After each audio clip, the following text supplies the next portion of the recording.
Bonjour à tous.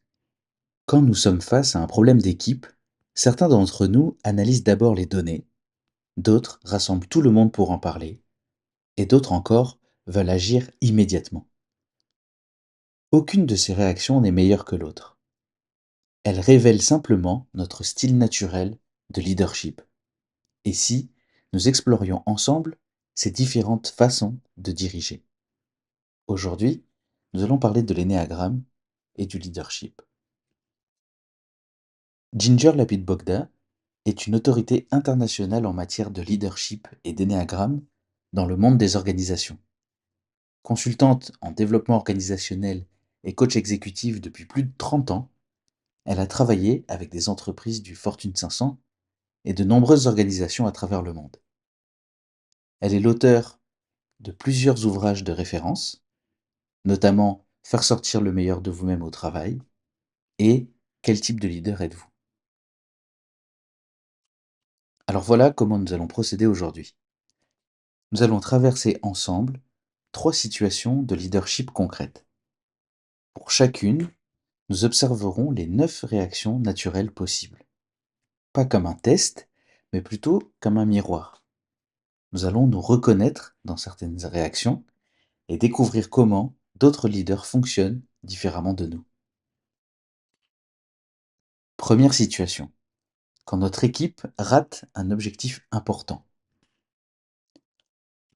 Imaginons ensemble cette scène. Le trimestre se termine, notre équipe n'a pas atteint les résultats attendus. Observons maintenant les 9 façons naturelles dont nous pourrions réagir. Certains d'entre nous regarderaient immédiatement le processus. Qu'est-ce qui n'a pas fonctionné? Où sont les failles dans notre méthode? Nous établirions de nouveaux standards plus clairs, nous corrigerions les erreurs. Pour nous, cet échec signalerait un manque de rigueur à corriger. D'autres parmi nous penseraient d'abord à l'équipe.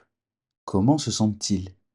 Nous organiserions des conversations individuelles, nous chercherions à comprendre ce dont chacun aurait besoin. Notre première question serait: comment pouvons-nous mieux les soutenir? Certains recadreraient rapidement les objectifs. Nous communiquerions sur ce qui a quand même été accompli, nous lancerions un nouveau plan d'action ambitieux. Pour nous, l'échec serait un tremplin vers la prochaine victoire. D'autres ressentiraient profondément cette déception. Nous chercherions à comprendre ce que cet échec relève du plus profond de notre équipe, de notre approche, de notre authenticité.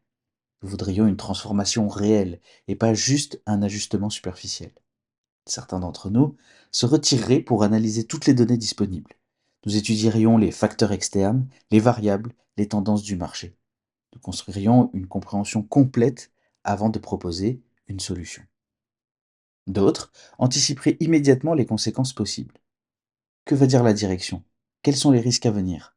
Nous préparerions des scénarios de contingence. Nous sécuriserions la situation avant qu'elle ne se détériore. Certains chercheraient les aspects positifs et les nouvelles opportunités. Nous proposerons des alternatives stimulantes. Nous garderons l'équipe motivée en regardant vers l'avenir plutôt que vers l'échec passé.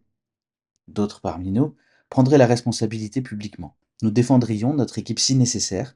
Nous donnerions une direction claire et forte pour rebondir. Pour nous, ce serait un moment de montrer notre protection. Et certains écouteraient toutes les perspectives de l'équipe.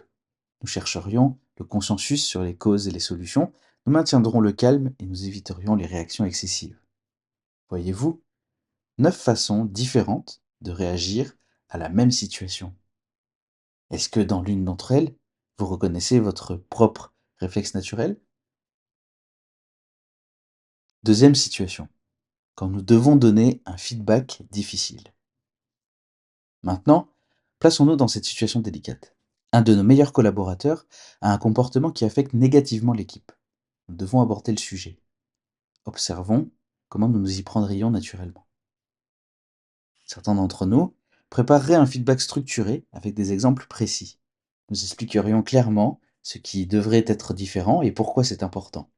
Notre approche serait directe, constructive, centrée sur l'excellence. D'autres chercheraient d'abord à comprendre ce qui se passe dans la vie de cette personne. Nous aborderions la conversation avec empathie, en soulignant ses qualités avant de mentionner doucement le problème. La relation primerait. Certains focaliseraient sur l'impact des résultats. Nous montrerions comment ce comportement limite le potentiel de progression de cette personne. Nous transformerions le feedback en opportunité de développement mesurable. D'autres parmi nous parleraient d'authenticité et d'impact émotionnel. Nous partagerions peut-être notre propre vulnérabilité sur un sujet similaire.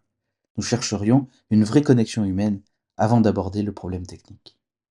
Certains présenteraient des observations factuelles et objectives.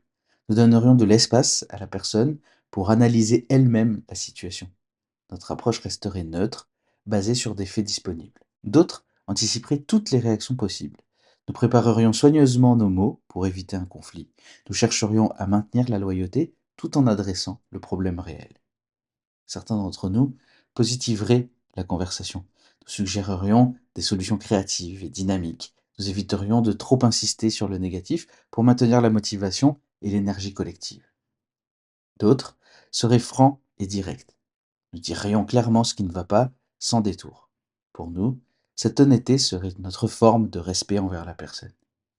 Et certains chercheraient un moment calme et confortable.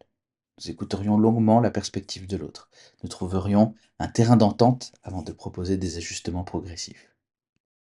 Alors, dans cette deuxième situation, est-ce qu'on reconnaît notre approche naturelle? Et surtout, est-ce qu'on voit maintenant comment d'autres leaders aborderaient exactement la même situation d'une manière radicalement différente? Troisième situation, quand notre organisation lance un changement majeur. Dernière situation que nous explorons ensemble. Notre entreprise annonce une transformation importante. Nouvelle stratégie, nouveaux processus, nouvelle direction.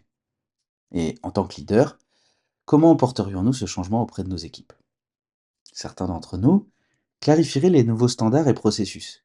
Nous expliquerions pourquoi c'est la bonne chose à faire. Nous incarnerions l'intégrité du changement en étant les premiers à l'appliquer rigoureusement.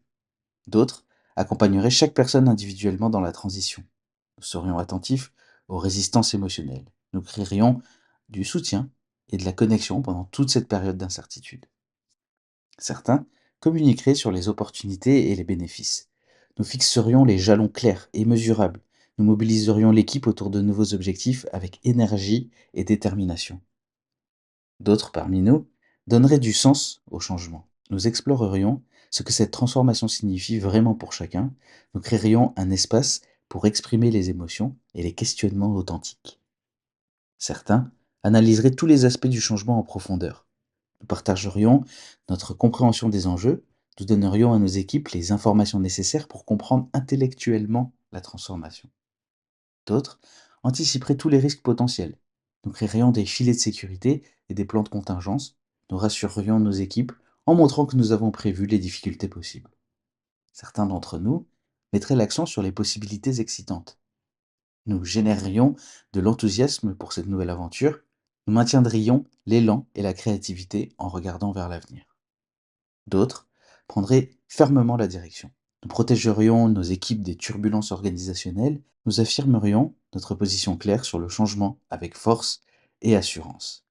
Et certains faciliteraient le dialogue collectif.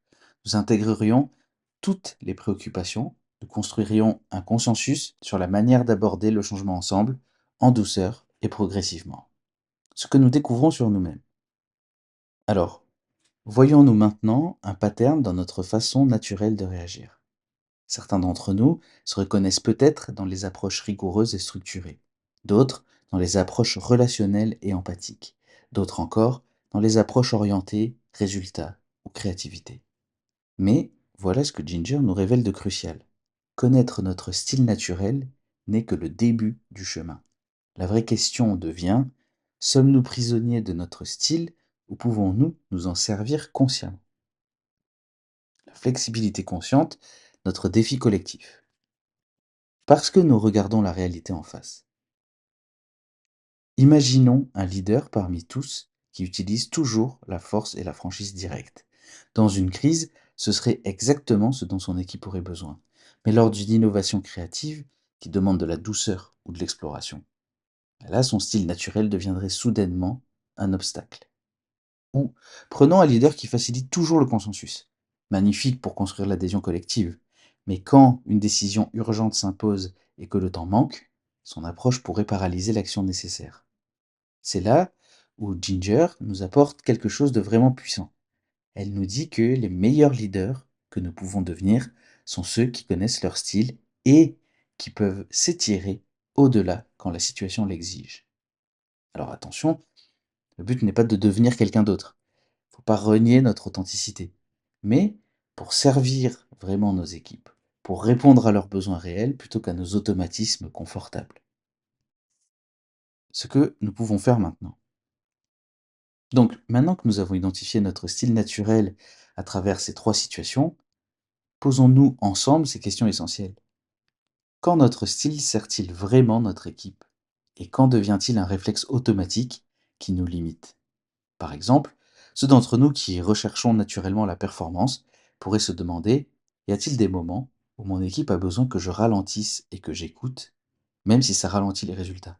Ceux qui privilégions l'harmonie pourrions nous interroger, y a-t-il des situations où mon équipe attend que je prenne position fortement, même si ça crée un inconfort temporaire? Le leadership conscient, selon Ginger Lapid-Bogda, c'est précisément cette capacité que nous développons à choisir plutôt qu'à réagir automatiquement, à reconnaître le tiens, là, mon réflexe naturel me pousse dans cette direction, mais mon équipe a peut-être besoin d'une approche différente en ce moment. Conclusion. Voyez-vous, notre style naturel de leadership, c'est notre force. C'est ce qui nous rend authentiques. C'est ce que nous faisons naturellement bien. Mais notre flexibilité consciente, notre capacité à nous adapter aux besoins réels de nos équipes, c'est ce qui nous mène vers l'excellence. Et peut-être que la plus grande découverte que nous faisons aujourd'hui, c'est celle-ci. Il n'y a pas de mauvais style de leadership, il n'y a que des styles utilisés au mauvais moment ou dans la mauvaise situation. Quand nous comprenons notre style et que nous reconnaissons les autres styles comme complémentaires plutôt que contradictoires, nous devenons des leaders plus complets. Nous arrêtons de juger les autres leaders qui fonctionnent différemment. Nous commençons à apprécier la diversité des approches. Dans le prochain épisode de la série technique, nous verrons avec Hélène Palmer les 9 profils en détail, la cartographie de base qui permet de repérer rapidement notre mode de fonctionnement et surtout celui des autres. Merci pour votre écoute.